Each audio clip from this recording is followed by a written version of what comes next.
Comme l'a dit Fatiha, le temps du deuil est long et compliqué. On le savait douloureux, mais il est quasiment impossible. Il est impossible parce que d'un point de vue institutionnel, c'est quasiment d'ordre structurel. Il est impossible aux proches, parfois aux lointains aussi, qui entendent parler de ceux et celles qui tombent dans les mains de la police, de pouvoir faire sens et de pouvoir construire quelque peu un début de deuil autour de ce sens. Comme l'a dit Fatiha, un des moyens de tenir malgré tout, c'est d'attaquer en justice, de porter plainte. Et actuellement, une des gendarmes, pour destruction de preuves, en tous les cas pour falsification de preuves, est aussi actuellement attaquée en justice. Un non-lieu a été prononcé et la justice se poursuit. Non pas que Fatiha ou d'autres pensons que la justice, au bout du bout, finira par donner raison. On l'espère, évidemment. Mais c'est une façon de tenir debout et de mener le combat restant debout. Même si on sait que la justice est au service de la police, comme l'écrivait il y a déjà quelques années de cela Michel Foucault. Fatiha actuellement fait une démarche avec un avocat spécialisé pour attaquer la France au niveau de la Cour européenne, au niveau de la Cour européenne des droits de l'homme. Il faut bien comprendre que si la Cour européenne donne raison à Fatiha, c'est la France qui est condamnée, mais pas les flics. Les gendarmes s'en sortent indemnes. Mais uniquement la France qui serait condamnée. D'un certain point de vue, c'est une histoire qui ne peut pas se terminer correctement, parce que les gendarmes s'en sortent indemnes. Le non-lieu qui a été prononcé signifie concrètement circuler, il n'y a rien à voir. Et j'aimerais qu'on s'arrête juste 30 secondes et je vais revenir après de manière sur un cadre beaucoup plus large sur ce qui peut se passer à l'échelle européenne. Mais un non-lieu, ça résonne comment dans la tête des proches, de la famille en particulier? Une personne est morte et la justice dit non-lieu. Non-lieu, ça résonne évidemment comme si cet espace-temps de la mort n'avait pas eu lieu. En tous les cas, rien du point de vue de la rationalité peut s'y raccrocher. Fatiha savait qu'elle avait perdu un fils, savait que son fils est mort pour rien. Avec un non-lieu, la justice rajoute « votre fils est mort de rien ». Et quand une personne meurt de rien, ça veut dire que le rien peut tuer. Et si le rien peut tuer ce qui a été, cela signifie que ce qui a été n'existait pas. C'est à la fois se dénier sur la mort et les causes de la mort qui renvoie à un déni de la vie dès lors qu'on a l'accent accroché au visage. Si mon fils est mort de rien, ça veut dire qu'à vos yeux, sa vie n'a pas été. Et c'est une violence terrible, non-lieu. Terrible. Pour tous les crimes d'ailleurs. Quels que soient les crimes.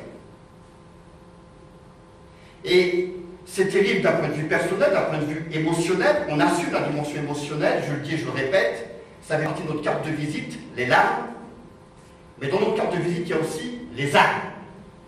Et ces armes, ce sont des armes de lutte collective que nous mettons régulièrement sur le tapis, même s'ils ne veulent pas nous entendre. Et c'est pour ça qu'il y a des rendez-vous militants et militantes, comme cette année le 17 mars, comme l'an passé c'était le 19 mars. Ce sont des rendez-vous d'autant plus importants qu'il y en a lorsqu'ils ne meurent pas, c'est le harcèlement de la famille, et on le voit autour des frères et sœurs d'Adama Traoré, particulièrement les frères aujourd'hui, qui se retrouvent en prison, qui sont menacés de retourner en prison, parce que simplement ils se refusent que leur frère puisse être mort dans les conditions telles qu'il a été, et que les gendarmes puissent s'en sortir de manière indemne. Ces rendez-vous militants-là, ce ne sont pas des rendez-vous annuels. Ce n'est pas des rendez-vous pour se voir simplement.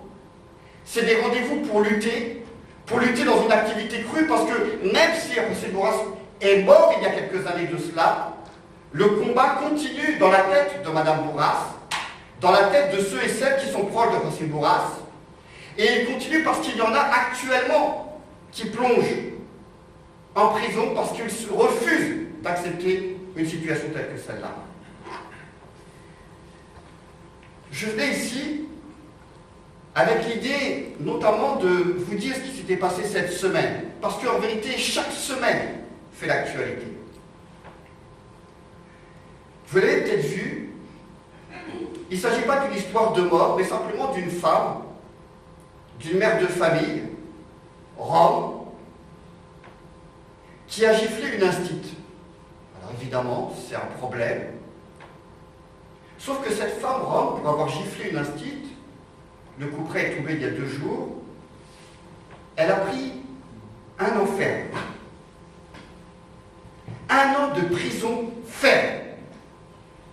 Pour cette mère de famille de 5 enfants, je le dis parce que vous comprenez la complexité de l'affaire. Et dans le même temps, on a des gendarmes qui tuent et qui s'en sortent avec un non-lieu. On a un commissaire de police il y a quelques années de cela, mais c'est très récent, qui a giflé une avocate et qui a eu 3 000 € d'amende. Il fait appel, mécontent de la situation. L'autre affaire cette semaine, à mon sens, qui me semble extrêmement importante par rapport à l'initiative du 17 mars, c'est ce qui s'est passé en Italie. Je reviendrai sur les élections en Italie, ce que ça peut signifier.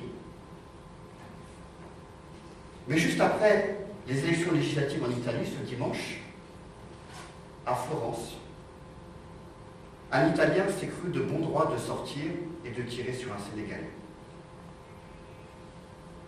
Parce qu'il n'en peut plus des migrants.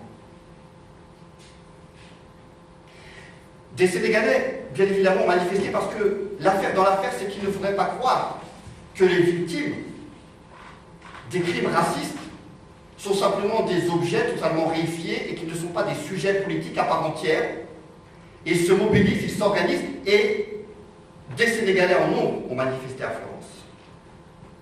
Si j'évoque tous ces points-là, c'est pour, je vous le dis comme ça, c'est un peu de l'ordre de la confidence, mais si c'est de la confidence, c'est pas grave, on l'assure. On est quelques-uns à avoir peur, mais vraiment à avoir peur. Quand je dis quelques-uns, il faut bien comprendre que je ne parle pas simplement du réseau militant. Je parle de ceux et celles qui vivent dans les quartiers populaires.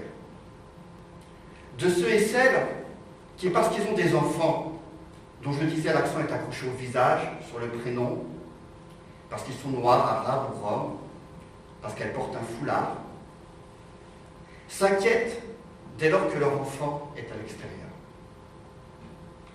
On a peur parce que tous les discours aujourd'hui qui permettent de faire des voix et de faire des cartons pleins dans les 2 sens du terme, ça passe par le fait de taper sur 3 catégories de population. Et en Italie, ça a été une démonstration extraordinaire. L'extrême droite et la droite raciste, à eux deux, ont fait quasiment 70% des voix. Pour celles et ceux qui ont étudié un peu les années 30, pour celles et ceux qui connaissent Enzo Traverso, qui est un spécialiste du fascisme, il dit son tortiller derrière-train que aujourd'hui, l'islamophobie ressemble à bien des égards à ce qu'était l'antisémitisme au début du siècle. Et c'est un spécialiste de la question, et de l'antisémitisme et du fascisme. Et s'il le dit comme ça, il ne le dit pas de manière énervée, il précise d'ailleurs cet antisémitisme du début du siècle, plus en Allemagne qu'en France par ailleurs. S'il le dit, c'est parce que nous avons tous les mêmes coordonnées politiques. Pour faire des voix aujourd'hui, il suffit de regarder ce que fait le printemps républicain. Des gens comme vous connaissez, vous ne connaissez pas, mais Laurent Bouffet, dont sans doute vous allez entendre parler, qui est l'un des pionniers qui nous vient de la gauche, mais l'un des pionniers de la question identitaire vue de gauche. C'est le porte-flingue de Manuel Valls, je vous donne un petit peu du temps, et qui vise aujourd'hui 3 catégories de la population sans état d'âme. Parce que pour lui, il y a une insécurité culturelle. Il vise les migrants, il vise les musulmans et les musulmanes,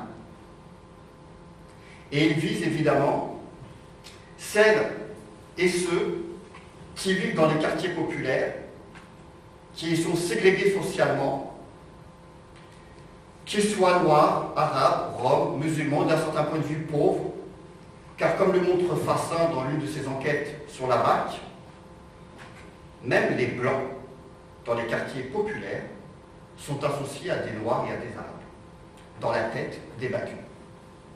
Pour vous dire à quel point nous gagnons une sorte d'internationalisme en ce qui nous concerne, mais un internationalisme des opprimés, des pauvres, des reclus.